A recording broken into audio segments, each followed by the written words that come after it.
ओम शांति। आज 10 अप्रैल 2025 के बाबा के अनमोल मधुर महावाक्य सुनेंगे। आज की बाबा की मुरली है पोतामिल। बाबा कहे तुम बच्चों को रोज अपना पोतामिल निकालना है। एक तो याद की यात्रा का पोतामिल देखना है, दूसरा बाबा कहे अपनी चलन का भी पोतामिल निकालो कि कोई भी कर्मेंद्रिय ने कोई विकर्म तो नहीं कराया। यज्ञ के प्रति ईमानदार वफादार रहे। बाबा कहे इस तरह अपना पोतामिल चेक करते जाओ और उन्नति को प्राप्त करते जाओ। तो सुनते हैं आज के बाबा के अनमोल मधुर महावाक्य। ओम शांति। मीठे बच्चे, अपनी उन्नति के लिए रोज पोतामिल निकालो। सारे दिन में चलन कैसी रही चेक करो। यज्ञ के प्रति ऑनेस्ट ईमानदार रहे। आज की मुरली से प्रश्न है, किन बच्चों के प्रति बाप का बहुत रिगार्ड है। बच्चों का तो रिगार्ड है बाबा के प्रति, लेकिन किन बच्चों के प्रति बाप का बहुत रिगार्ड है, उस रिगार्ड के निशानी क्या है। उत्तर है, जो बच्चे बाप के साथ सच्चे, यज्ञ के प्रति ईमानदार है, कुछ भी छिपाते नहीं है, उन बच्चों प्रति बाप का बहुत रिगार्ड है। रिगार्ड होने के कारण पुचकार दे उठाते रहते हैं, सर्विस पर भी भेज देते हैं। बच्चों को सच सुनाकर श्रीमत लेने की अकल होनी चाहिए। बच्चों को सच सुनाकर बाबा से श्रीमत लेने की अकल होनी चाहिए। आज की मुरली से पहले गीत बजा है, महफिल में जल उठी शमा परवानों के लिए। ओम शांति। अब यह गीत तो हुआ रॉन्ग, क्योंकि परमात्मा कोई क्षमा तो है नहीं। परमात्मा को वास्तव में क्षमा नहीं कहा जाता है। यह तो भक्तों ने अनेक नाम रख दिए हैं। न जानने के कारण कहते भी है, नेति नेति हम नहीं जानते, नास्तिक है, फिर भी जो नाम आया वह कह देते हैं। तो किसी ने क्षमा कह दिया, किसी ने क्या कह दिया। ब्रह्म क्षमा ठिक्कर बित्तर में भी परमात्मा कह देते हैं, क्योंकि भक्ति मार्ग में कोई भी बाप को यथार्थ रीति पहचान नहीं सकते। बाप को ही आकर अपना परिचय देना है। शास्त्र आदि कोई में भी बाप का परिचय नहीं है, क्योंकि बाबा आकर के ज्ञान सुनाकर फिर चले गए, तो अगले कल्प से लेकर के शुरू से लेकर अंत तक किसी के पास यथार्थ परिचय तो है नहीं। और शास्त्र आदि में भी कोई ने भी बाप का परिचय नहीं है। कोई भी शास्त्रों में, कोई भी धर्म में बाप का यथार्थ परिचय नहीं है। इसलिए उन्हों को नास्तिक कहा जाता है। जो जानते ही नहीं बाबा को, तो नास्तिक कहा जाता है। अब बच्चों को बाप ने परिचय दिया है। हम बच्चों को तो स्वयं बाबा ने आकर परिचय दिया है, परंतु अपने को आत्मा समझ बाप को याद करना है। इसमें बहुत ही बुद्धि का काम है। इस समय है पत्थर बुद्धि, आत्मा में बुद्धि है, ऑर्गन्स द्वारा पता पड़ता है। आत्मा की बुद्धि पारस है या पत्थर है, बाबा कहिए ऑर्गन्स द्वारा पता पड़ता है कि कौन से प्रकार की बुद्धि है, अर्थात ऑर्गन्स को किस रीति से यूज करते हैं। कर्मेंद्रिय द्वारा श्रेष्ठ कर्म करते हैं या भ्रष्ट कर्म करते हैं, उससे पता चलता है कि आत्मा की बुद्धि पारस है या पत्थर है। सारा मदार आत्मा पर है। मनुष्य तो कह देते हैं आत्मा ही परमात्मा है, वह तो निर्लेप है, इसलिए जो चाहो करते रहो, मनुष्य होकर बाप को ही नहीं जानते हैं। बाप कहते हैं माया रावण ने सबकी पत्थर बुद्धि बना दी है। दिन प्रतिदिन तमो प्रधान जास्ती होते जाते हैं। माया का बहुत जोर है, सुधरते ही नहीं है। बच्चों को समझाया जाता है रात को सारे दिन का पोतामिल निकालो। क्या किया? हमने भोजन देवताओं मिसल खाया, चलन कायदे से चले या अनाड़ियों मिसल। रोजाना अपना पोतामिल नहीं संभालेंगे तो तुम्हारी उन्नति कभी नहीं होगी। बहुतों को माया थप्पड़ मारती रहती है। लिखते हैं कि आज हमारा बुद्धि योग फलाने के नाम रूप में गया, आज ये पाप कर्म हुए। ऐसा सच लिखने वाला फोटो में कोई ही है? बाप कहते हैं मैं जो हूं जैसा हूं मुझे बिल्कुल नहीं जानते। अपने को आत्मा समझ और बाप को याद करे तब कुछ बुद्धि में बैठे। बाप कहते भल अच्छे अच्छे बच्चे हैं, बहुत अच्छा ज्ञान सुनाते हैं, योग कुछ नहीं, पहचान पूरी है नहीं, समझ नहीं सकते, इसीलिए किसको समझा नहीं सकते। सारी दुनिया के मनुष्य मात्र रचता और रचना को बिल्कुल जानते नहीं तो गोया कुछ भी नहीं जानते। यह भी ड्रामा में नूंद है, फिर भी होगा। 5000 वर्ष बाद फिर यह समय आएगा और मुझे आकर समझाना होगा। राजाए लेना कम बात नहीं है। बाबा कहे राजाए लेना ये कोई कम बात नहीं है, बहुत मेहनत है। माया अच्छा ही वार करती है, बड़ी युद्ध चलती है, बॉक्सिंग होती है ना। बहुत होशियार जो होते हैं उनकी ही बॉक्सिंग होती है, फिर भी एक दो को बेहोश कर देते हैं ना। कहते हैं बाबा माया के बहुत तूफान आते हैं। यह होता है सो भी बहुत थोड़े सच लिखते हैं, बहुत है जो छिपा लेते हैं। समझ नहीं कि मुझे बाबा को कैसे सच सुनाना है, क्या श्रीमत लेनी है। बाबा का ये समझ ही नहीं कि हमें बाबा को कैसे सच सुनाना है, क्या श्रीमत लेनी है, वर्णन नहीं कर सकते। बाप जानते हैं माया बड़ी प्रबल है, सच बतलाने में बड़ी लज्जा आती है।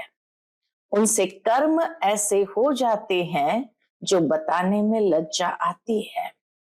बाप तो बहुत रिगार्ड दे उठाते हैं, ये बहुत अच्छा है, इनको ऑल राउंड सर्विस पर भेज दूंगा। बस दे अहंकार आया, माया का थप्पड़ खाया या गिरा। बाबा तो उठाने के लिए महिमा भी करते हैं, पुचकार दे उठाऊंगा, तुम तो बहुत अच्छे हो। बाबा पुचकार देकर उठाते हैं, तुम तो बहुत अच्छे हो, स्थूल सेवा में भी अच्छे हो। परंतु यथार्थ रीति बैठ बताते हैं कि मंजिल बहुत भारी है। देह और देह के संबंध को छोड़ अपने को अशरीरी आत्मा समझना, यह पुरुषार्थ करना बुद्धि का काम है।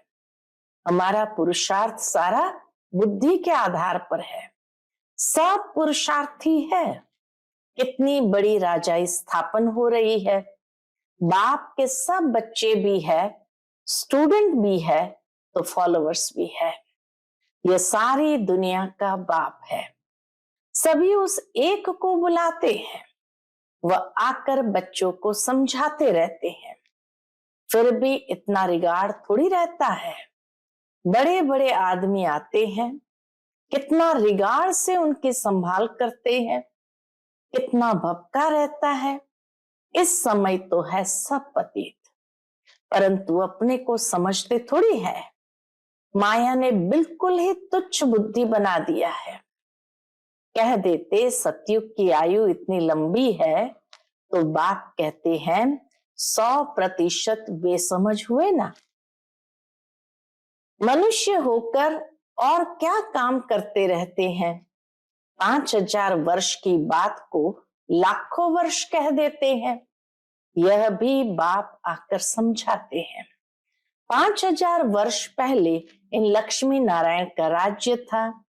यह दैवी गुण वाले मनुष्य थे, इसलिए उनको देवता, आसुरी गुण वाले को असुर कहा जाता है। असुर और देवता में रात दिन का फर्क है।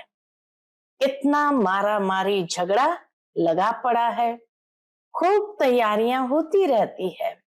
इस यज्ञ में सारी दुनिया स्वाहा होनी है। बाबा कहे इस यज्ञ में सारी दुनिया स्वाहा होनी है। इनके लिए ये सब तैयारियां चाहिए ना। बॉम्ब्स निकले सो निकले, फिर बंद थोड़ी हो सकते हैं। थोड़े समय के अंदर सबके पास ढेर हो जाएंगे, क्योंकि विनाश तो फटाफट होना चाहिए ना। फिर हॉस्पिटल आदि थोड़ी रहेगी। इसको पता भी नहीं पड़ेगा। मासी का घर थोड़ी है जो सबको पता लगे कितने बॉम्ब्स है। विनाश साक्षात्कार कोई पाए पैसे की बात नहीं है। सारी दुनिया की आग देख सकेंगे। साक्षात्कार होता है सिर्फ आग ही आग लगी हुई है। सारी दुनिया खत्म होनी है। कितनी बड़ी दुनिया है। आकाश तो नहीं जलेगा। इनके अंदर जो कुछ है सब विनाश होना है। सतयुग और कलयुग में रात दिन का फर्क है। कितने ढेर मनुष्य है, जानवर है, कितनी सामग्री है, यह भी बच्चों की बुद्धि में मुश्किल बैठता है। विचार करो, 5000 वर्ष की बात है। देवी देवताओं का राज्य था ना। कितने थोड़े मनुष्य थे, अब कितने मनुष्य है। अभी है कलयुग, इनका जरूर विनाश होना है। अब बाप आत्माओं को कहते हैं, क्या कहते हैं, माम एकम याद करो। यह भी समझ से याद करना है। याद जरूर करना है, लेकिन बुद्धि से, समझ से याद करना है। ऐसे ही शिव शिव तो बहुत कहते रहते हैं। छोटे बच्चे भी कह देते, परंतु बुद्धि में समझ कुछ नहीं। अनुभव से नहीं कहते कि वह बिंदी है, हम भी इतनी छोटी बिंदी है। ऐसे समझ से याद करना है। पहले तो मैं आत्मा हूं, ये पक्का करो। फिर बाप का परिचय बुद्धि में अच्छी रीति धारण करो। अंतर्मुखी बच्चे ही अच्छी रीति समझ सकते हैं कि हम आत्मा बिंदी है। हमारी आत्मा को अभी नॉलेज मिल रही है कि हमारे में 84 जन्मों का पाठ कैसे भरा हुआ है, फिर कैसे आत्मा सतो प्रधान बनती है। ये सब बड़ी अंतर्मुख हो समझने की बातें हैं। इसमें ही टाइम लगता है। बच्चे जानते हैं हमारा ये अंतिम जन्म है, अभी हम जाते हैं घर। ये बुद्धि में पक्का होना चाहिए कि हम आत्मा है। शरीर का भान कम हो तब बातचीत करने में सुधार हो। शरीर का भान, देह अभिमान कम हो तब बाबा कहे बातचीत करने में सुधार हो, बोलचाल सही हो। नहीं तो चलन बिल्कुल ही बदतर हो जाती है, क्योंकि शरीर से अलग होते नहीं। देह अभिमान में रहते तो बाबा कहे चलन बिल्कुल बदतर हो जाती है। देह अभिमान में आकर कुछ न कुछ कह देते हैं। यज्ञ से तो बड़े ऑनेस्ट चाहिए। अभी तो बहुत अलबेले हैं। खान पान वातावरण कुछ सुधार नहीं है। अभी तो बहुत टाइम चाहिए। सर्विसेबल बच्चों को ही बाबा याद करते हैं, पद भी वही पा सकेंगे। ऐसे ही अपने को सिर्फ खुश करना, वह तो चना चबाना है। ऐसे ही खुश कर देना, ये तो बाबा कहे चना चबाना है। इसमें बड़ी अंतर्मुखता चाहिए, समझाने के भी युक्ति चाहिए। प्रदर्शनी में कोई समझते थोड़ी है, सिर्फ कह देते कि आपकी बातें ठीक है, सिर्फ कह देते आपकी बातें ठीक है। यहाँ भी नंबरवार है। निश्चय है हम बच्चे बने हैं, बाप से स्वर्ग का वर्षा मिलता है। अगर हम बाप की पूरी सर्विस करते रहेंगे तो हमारा तो यही धंधा है, सारा दिन विचार सागर मंथन होता रहेगा। ये बाबा भी विचार सागर मंथन करता होगा ना, नहीं तो ये पद कैसे पाएगा। बच्चों को दोनों इकट्ठा समझाते रहते हैं, बाप और दादा दोनों इकट्ठा समझाते रहते हैं। 2 इंजन मिली है क्योंकि चढ़ाई बड़ी है ना। पहाड़ी पर जाते हैं तो गाड़ी को 2 इंजन लगते हैं। कभी कभी चलते चलते गाड़ी खड़ी हो जाती है तो खिसक कर नीचे चले आते हैं। हमारे बच्चों का भी ऐसे है। बाबा कहे हमारे बच्चों का भी ऐसे है। चढ़ते चढ़ते, मेहनत करते करते फिर चढ़ाई चढ़ नहीं सकते, माया का ग्रहण व तूफान लगता है तो एकदम नीचे गिरकर पुर्जा पुर्जा हो जाते हैं। थोड़ी ही सर्विस की, थोड़ी ही सर्विस की तो अहंकार आ जाता है, गिर पड़ते हैं। समझते नहीं कि बाप है, साथ में धर्मराज भी है। अगर कुछ ऐसा करते हैं तो हमारे ऊपर बहुत भारी दंड पड़ता है। इससे तो बाहर में रहे तो अच्छा है। बाप का बनकर और वर्षा लेना मासी का घर नहीं है। बाप का बनकर और फिर ऐसा कुछ करते हैं तो नाम बदनाम कर देते हैं, बहुत चोट लग जाती है। वारिस बनना कोई मासी का घर थोड़ी है। प्रजा में कोई इतना शाहूकार बनते हैं, बात मत पूछो। प्रजा में भी कोई इतने शाहूकार बनते हैं, बात मत पूछो। अज्ञान काल में कोई अच्छे होते हैं, कोई कैसे। नालायक बच्चे को तो कह देंगे हमारे सामने से हट जाओ। यहाँ 1-2 बच्चे की तो बात नहीं, यहाँ माया बड़ी जबरदस्त है। इसमें बच्चों को बहुत अंतर्मुख होना है, तब तुम किसको समझा सकेंगे। तुम्हारे पर बलिहार जाएंगे तो फिर बहुत पछताएंगे। हम बाप के लिए इतनी गाली देते आए, पछताएंगे कि हम बाप के लिए इतनी गाली देते आए। सर्वव्यापी कहना या अपने को ईश्वर कहना उन्हों के लिए सजा कम थोड़ी है। ऐसे थोड़ी चले जाएंगे, उन्हों के लिए तो और ही मुसीबत है। जब समय आएगा तो बाप इन सब से हिसाब लेंगे। कयामत के समय सबका हिसाब किताब चुकतू होता है ना। इसमें बड़ी विशाल बुद्धि चाहिए। हर एक बात को यथार्थ रीति समझने में बड़ी विशाल बुद्धि चाहिए। मनुष्य तो देखो किस किस को पीस प्राइज देते रहते हैं। अब वास्तव में पीस करने वाला तो एक है ना। बच्चों को लिखना चाहिए, दुनिया में प्योरिटी, पीस, प्रॉस्पेरिटी भगवान की श्रीमत पर स्थापन हो रही है। श्रीमत तो मशहूर है। श्रीमत भगवत गीता शास्त्र को कितना रिगार्ड देते हैं। कोई ने किसके शास्त्र व मंदिर को कुछ किया तो कितना लड़ पड़ते हैं।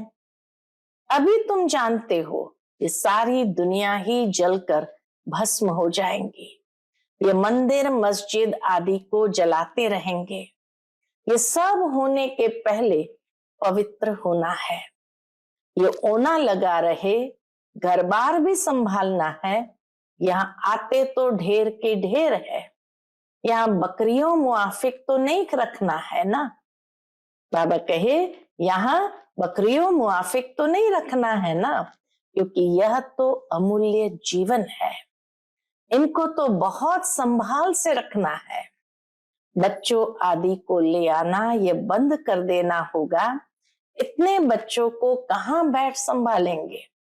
बच्चों को छुट्टियां मिली तो समझते हैं और कहाँ जाए। चलो मधुबन में बाबा के पास जाते हैं, यह तो जैसे धर्मशाला हो जाए। फिर यूनिवर्सिटी कैसे हुई? बाबा जांच कर रहे हैं, फिर कब ऑर्डर कर देंगे बच्चे कोई भी न ले आए। ये बंधन भी कम हो जाएंगे।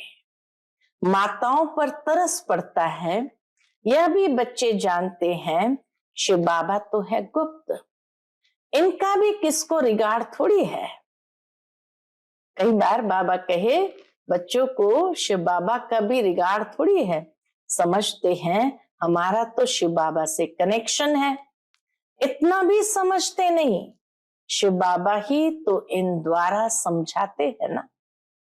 ब्रह्मा बाबा का रिगार्ड नहीं रखना जानते, सोचते हमारा तो शिव बाबा से कनेक्शन है ना।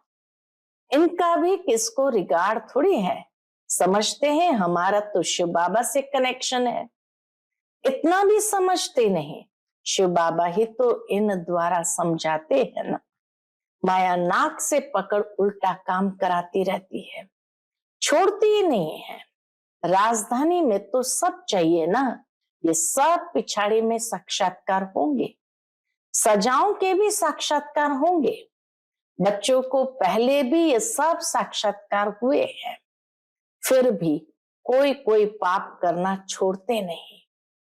कई बच्चों ने जैसे गांठ बांध ली है कि हमको तो बनना ही थर्ड क्लास है, इसलिए पाप करना छोड़ते ही नहीं है और ही अच्छी रीति अपनी सजाएं तैयार कर रहे हैं। समझाना तो पड़ता है ना। बाबा कहे समझाना तो पड़ता है ना। ये गांठ नहीं बांधो कि हमको तो थर्ड क्लास ही बनना है, अभी गांठ बांधो कि हमको ऐसा लक्ष्मी नारायण बनना है। कोई तो अच्छी गांठ बांधते हैं, चार्ट लिखते हैं, आज के दिन हमने कुछ किया तो नहीं। ये चार्ट रखते हैं, आज के दिन हमने कुछ किया तो नहीं। ऐसा चार्ट भी बहुत रखते थे, वह आज है नहीं। माया बहुत पछाड़ती है। आधा कल्प मैं सुख देता हूं, कि बाबा कहे आधा कल्प मैं सुख देता हूं तो आधा कल्प फिर माया दुख देती है। अच्छा, मीठे मीठे सिकिलते बच्चों प्रति माता पिता बाप दादा का याद प्यार और गुड मॉर्निंग। रूहानी बाप की रूहानी बच्चों को नमस्ते।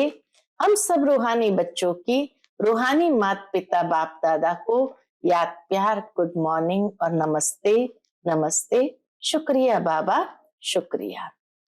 आज की मुरली से धारणा के लिए मुख्य सार है। पहली पॉइंट, अंतर्मुखी बनकर शरीर के भान से परे रहने का अभ्यास करना है। खान पान चाल चलन सुधारना है। सिर्फ अपने को खुश करके अलबेला नहीं होना है। दूसरी पॉइंट, चढ़ाई बहुत ऊंची है, इसलिए बहुत बहुत खबरदार होकर चलना है। कोई भी कर्म संभाल कर करना है, अहंकार में नहीं आना है। उल्टा कर्म करके सजाएं नहीं तैयार करनी है। गांठ बांधनी है कि हमें इन लक्ष्मी नारायण जैसा बनना ही है। आज का बाप दादा का मधुर वरदान हम बच्चों के प्रति है। रूहानियत की श्रेष्ठ स्थिति द्वारा वातावरण को रूहानी बनाने वाले सहज पुरुषार्थी भव। रूहानियत की श्रेष्ठ स्थिति द्वारा वातावरण को रूहानी बनाने वाले सहज पुरुषार्थी भव। रूहानियत की स्थिति द्वारा अपने सेवा केंद्र का ऐसा रूहानी वातावरण बनाओ जिससे स्वयं की और आने वाली आत्माओं की सहज उन्नति हो सके। क्योंकि जो भी बाहर के वातावरण से थके हुए आते हैं, उन्हें एक्स्ट्रा सहयोग की आवश्यकता होती है, इसलिए उन्हें रूहानी वायुमंडल का सहयोग दो। सहज पुरुषार्थी बनो और बनाओ। हर एक आने वाली आत्मा अनुभव करे कि यह स्थान सहज ही उन्नति प्राप्त करने का है। आज का स्लोगन है, वरदानी बन, शुभ भावना और शुभ कामना का वरदान देते रहो। वरदानी बन, शुभ भावना और शुभ कामना का वरदान देते रहो। आज का अव्यक्त इशारा है, कंबाइंड रूप की स्मृति से सदा विजयी बनो। बाप कंबाइंड है, इसलिए उमंग उत्साह से बढ़ते चलो। कमजोरी दिल शिकस्तपन बाप के हवाले कर दो। अपने पास नहीं रखो, अपने पास सिर्फ उमंग उत्साह रखो। सदा उमंग उत्साह में नाचते रहो, गाते रहो और ब्रह्मा भोजन करते रहो। सदा उमंग उत्साह में नाचते रहो, गाते रहो और ब्रह्मा भोजन करते रहो। शाह ओम शांति।